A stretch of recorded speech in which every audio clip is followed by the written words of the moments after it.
उसकी डेट भी तय हो गई थी, अभी कोई डेट नहीं दी।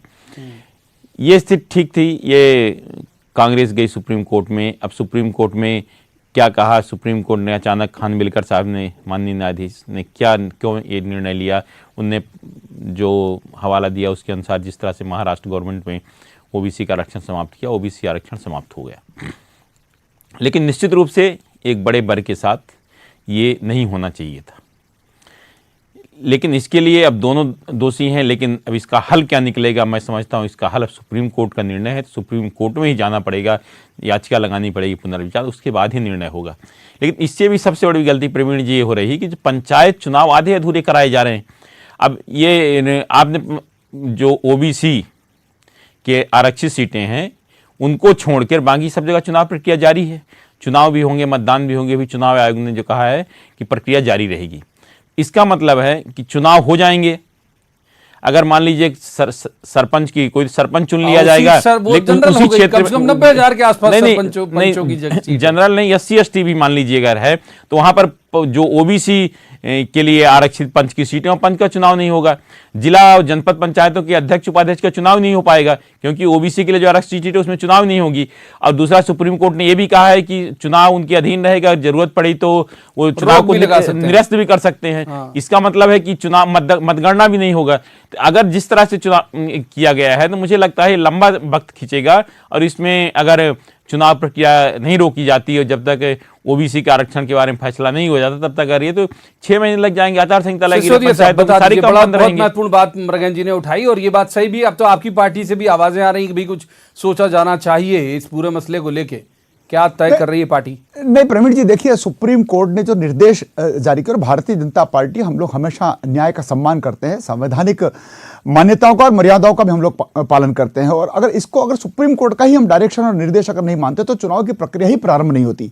इसलिए चुनाव की प्रक्रिया उन ओबीसी सीट पर जिस प्रकार से रोक लगाई है उनको छोड़ते हुए शेष जो वार्ड हैं, शेष जो पंचायतें हैं, शेष जो जनपद और जिला पंचायत की जो सीटें हैं उन पर नॉमिनेशन का प्रथम चरण का आज दौर भी समाप्त हो गया है। तो नामांकन हमने नहीं रोके, हमको रोकना भी नहीं चाहिए, क्योंकि सुप्रीम कोर्ट ने कहा कि चुनाव होना चाहिए और ओबीसी को छोड़ करके होना चाहिए। अब सुप्रीम कोर्ट का कहा हम क्यों टालें, क्योंकि सुप्रीम कोर्ट में गई थी कांग्रेस, और उसके जाने के कारण से जो परिस्थितियां बनी प्रवीण जी, उसको लेकर के भारतीय जनता पार्टी की सरकार ने इस बात को लेकर के फैसला किया। और निर्वाचन ने जो स्टेट का जो हमारा इलेक्शन कमीशन है उसने 1 चरण, 2 चरण, 3 चरण का चुनाव चकआउट कर दिया। तो उसके आधार पर हम किसी भी कीमत पर रोक नहीं सकते प्रवीण जी, उसको हमको तो करना ही था और हमने किया है। अब जहां तक मामला दूसरे और तीसरे चरण का है, और इस बीच जैसा आप कह रहे हैं कि सुप्रीम कोर्ट में भी जाना पड़ेगा, अगर ओबीसी वर्ग के लिए जो श्रेष्ठतम हो सकता है, निश्चित रूप से भारतीय जनता पार्टी भी, सरकार भी ओबीसी वर्ग के लिए चिंता हमेशा करी और आगे भी करेगी। हम कोई लकीर के फकीर थोड़ी कि हम कमलनाथ जी की सरकार और कमलनाथ की कांग्रेस थोड़ी क्या कि ओबीसी वर्ग की जो प्रतिशत है मध्य प्रदेश में, उन्होंने उसी को ठुकरा दिया था, वो तो आगे बढ़े नहीं थे। जवाब दे दीजिए। दूसरा एक मेरा सप्लीमेंट्री ले लीजिए कि भाई ये कह रहे हैं कि इन्होंने जो भी किया, अव्वल तो गवर्नमेंट तो कुछ कराती नहीं है, सुप्रीम कोर्ट सबसे बड़ी संस्था, संवैधानिक संस्था हमारे देश की, उसने डन कर दिया। निर्वाचन आयोग वो खुद एक संवैधानिक संस्था है, उस पर किसी सरकार का निर्देश चलता नहीं है। तो ये कह रहे हैं कि भाई ये कहां से दोषी हैं इस पूरे मसले को लेकर? हर्ष जी,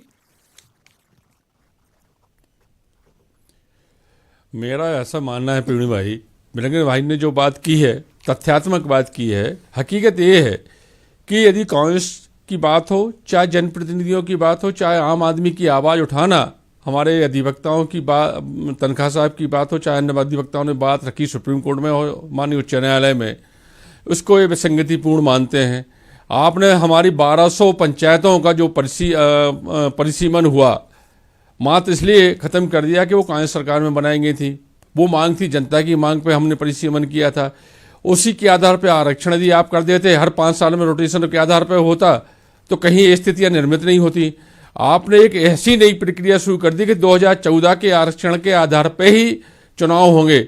जो पंचायती राज संस्था का जो नियम है, चाहे देश की बात हो चाहे मध्य प्रदेश की बात हो, उसको ठेंगा दिखाते हुए इन्होंने एक नया नियम बना दिया कि नहीं 10 साल के लिए परिसीमन होगा। 10 साल क्या 12 साल हो जाएगा। एक वर्ग के लिए 10 साल 12 साल देना कहाँ तक न्यायोचित है। फिर रोटेशन का मतलब चक्रानुक्रम का क्या मतलब हुआ? मतलब नियम कानून कहीं कोई प्रक्रिया भारतीय जनता पार्टी के लिए कहीं कुछ नहीं, ना न्यायालय कहीं कुछ है। आज हालत ये है कि इनके लिए गले की हड्डी बन चुका है पंचायती राज संस्था का चुनाव, ओबीसी का। गले की हड्डी और आज जिस तरह से एक बार मृगेन जी को उमा इन कर भारती लेते हैं। जी ने मृगेन जी जो यही टिप्पणी शब्द ले की है, लेते हैं जो हर्ष जी बोल रहे हैं, क्या ये मामला गले की हड्डी बन गया दोनों पार्टियों के लिए? और जो हमारे आज का टॉपिक भी है कि ये दोनों इसीलिए क्लेम कर रहे हैं कि बहुत बड़ा वोट बैंक है और वो कंफ्यूज है, वो समझ नहीं पा रहा कि भाई बीजेपी को गाली देना कि कांग्रेस को इस पूरे मसले को लेके। देखिए, तो गले की हड्डी बन गया क्या ये? निश्चित रूप से गले की हड्डी बन गया।